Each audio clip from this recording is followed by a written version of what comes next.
Season 7's 8th episode of Marvel's Agents of S.H.I.E.L.D. aired last night, and I, ever the fan of the show, am here once more to break it all down, so I hope you'll join me after the intro.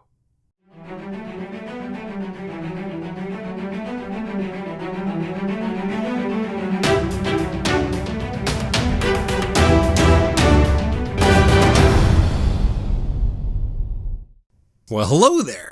My name's Jeremy and welcome back to Freeform Disney, where I talk about all aspects of Disney, from the animated movies to the theme parks to Star Wars, Marvel, and Pixar, and the TV shows, and everything else in between. And that is why it's Freeform. And keep coming back every day for new daily content. If you're not subscribed yet, don't forget to hit that subscribe button. We're watching the newest season of Agents of S.H.I.E.L.D. and the final season, and it's time to talk all about Episode 8. Also known as After Before, a title which this time I think is a reference kinda to the full circle nature of this episode, and maybe also the time travel pieces in this one. Things like that. Tell me if you've got a better interpretation of it. Let me know in the comments. Now we're back to a more typical Agents of S.H.I.E.L.D. episode this week after the fun and bizarre side trip from last week. Well, let's go ahead and run through the episode. It's time to rewind a little bit from last week and watch what happened from the point of view of Zephyr 1. And by the way, we're going to make very little reference to the completely zany out there aspects of last week's episode. We'll reference that Coulson's back and we'll go ahead and reference that Sybil's still alive, but not much of the rest of that. So apparently the damage to the ship from back in 1976 during that missile attack was more extensive than we had thought. And good old Zephyr 1 is starting to jump faster and faster and faster. Eventually the ship is going to be jumping so fast that it's probably going to be destroyed. Yeah. So we have a ticking time bomb and we only have 20 minutes. But wait, you say, this is a 40-something minute episode. We can't just have 20 minutes. Well, actually, it's all relative. Carter could explain it better if we had more time. Now, if you catch that reference, more power to you, and we probably have similar tastes in sci-fi. Indeed. Now, while those on the ship only have 20 minutes or so, people that we leave behind down on the ground will have a good couple days. Now, how does this all unfold? Well, first, we take care of getting Mac and Deke back to the ship in 1983, and then it would be really nice if Yo-Yo were able to use her powers again so she could fix the ship.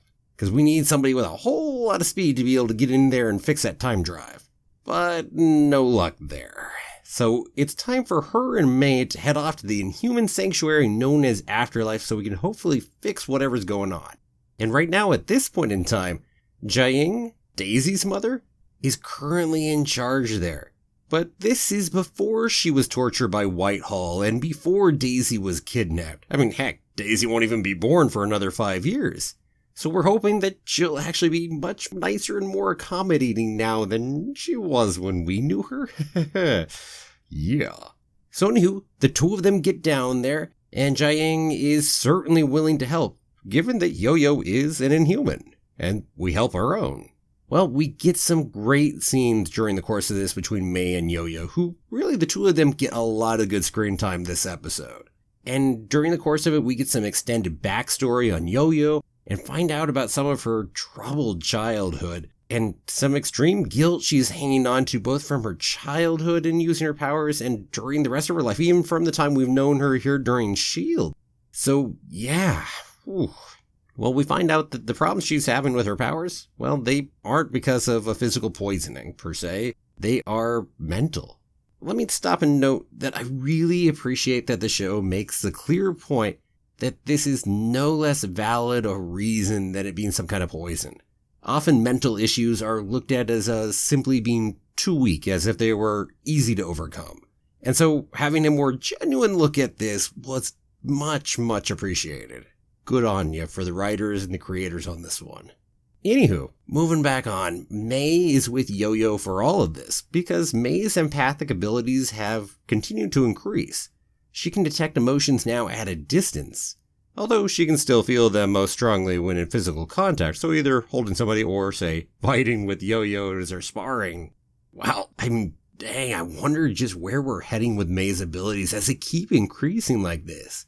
Also, Being that she can detect them at a distance, does that mean you're detecting multiple people's emotions and feeling all of those different ones at the same time? Whew, that's gotta be a mess right there.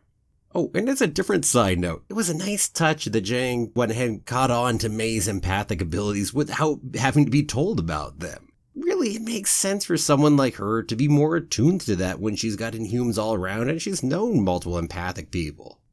In the end, May and Yo-Yo get back to good old Zephyr 1, and Yo-Yo comes up with a sudden realization that, guess what?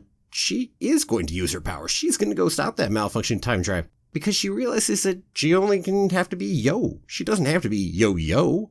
She can go just one direction and doesn't have to go back to where she started. Now that is a powerful development.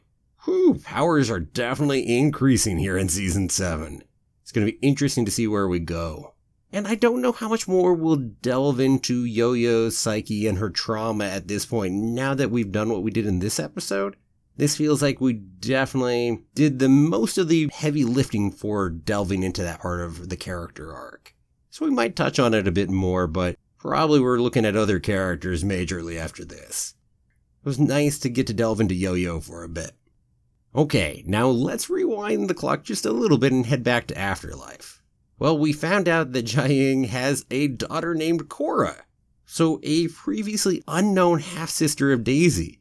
And she's got these kind of explosive inhuman powers, which makes her a danger to everyone around her as she's not too good at controlling them right now. Now, her mother has been trying to help her and at the same time, well, protect everyone else, which has led Korra to feeling betrayed, and she's kind of been locked up just a little bit. And this all leads to a point where Korra, with a gun, probably would have taken her life. Pretty dang dark, so that's probably what would have happened if it hadn't been for some different changes in the timeline that altered that. Now, all of this could definitely be even more trauma in Jiaying's backstory and more reasons for Inhumans to be careful about who goes through the Terrigenesis process, i.e. the process of fully becoming Inhuman and getting your powers. It can be really dangerous depending on the powers gotten. But anyway, she doesn't actually kill herself because Nathaniel Malik, with his Quake powers, goes ahead and shows up. And well, let's just say he then lets himself into Afterlife with Korra at his side, and the episode ends with them holding a whole bunch of Inhumans captive with a really ominous line about who deserves powers and who doesn't. Yeah. Set up for next episode right here. Conflict coming. There is so much to unpack here, and really, most of this unpacking is going to make a lot more sense once we see where we go next time. So we'll talk about it more next week, I'm sure. Now, a couple other things before we leave this episode. I would be remiss not to talk at all about Coulson. We had to wake him up during the episode partway through his body being rebuilt, and later had to have him shut himself off to finish charging his new body. Ooh, all of this is going to have a real impact on how he views himself and his life, and we got to see a little bit of that here, also through a conversation he was having with Daisy. And I gotta say, poor Coulson, your whole identity and who you are is so in question right now. Are you you? Are you even human? Are you feeling the emotions you are? We get this whole little piece about, oh, they're just ones and zeros. Well, in fairness, we're just biological computers, so we're just made of different parts. We can go start talking about, well, there's just different neurons and different, et cetera, et cetera, et cetera. So it's not any less valid just because it's digital. Kind of part of our problem of having to view ourselves as exceptional on all kinds of fronts. But yeah, and we'll see if Coulson gets to those places later on here in this season. I feel like he will, but I don't know. Anyway, I really loved the Daisy Coulson conversation, and seeing it really made me realize how few of those we've gotten for quite a long time. I mean, ever since the end of season 5. Yeah, I miss those ones. Definitely I do. So here's hoping we get some more of those here during the rest of season 7. And as for Coulson, definitely going to look forward to keeping diving into how he views himself and whether he considers himself human or not, and what he chooses to do with his life after the end of season 7. After all, it's his superpower to keep coming back from the dead, so he's going to be alive. He'll have to make the choice somehow. Okay, one last piece here is that the ship at the end of the episode jumps again. So I guess it's not quite fixed? Not that anyone seems to understand what happened or why yet. We'll delve into that next time. As to how far they jumped, I've got to guess that it's not that far forward in time, considering the events that were taking place over at Afterlife at the end. What's coming up? Well, let's see. Just based on this episode, it looks like Daisy is going to have a big episode ahead of her. She's got a half-sister out there. Her mother is out there. There's potentially a Quake versus Quake fight between her and Nathaniel. Big Daisy episode coming up. And frankly, it makes sense that she's still injured and recovering here, because otherwise she would probably easily mop the floor with Nathaniel. So it's gonna be an interesting episode coming up. Hey, I think it's got the potential to be one of the best of the season just on how we're setting it up. Now this episode was definitely a return to form for Agents of S.H.I.E.L.D., and I loved this one. It feels very much like setup for the next episode to be sure, and I can't wait until next week. Well, what about you? Did you like seeing the Inhumans again? What do you think about the fact that Daisy has a half-sister? Or are you excited about Yo-Yo and May's increased powers? Let me know down below in the comments.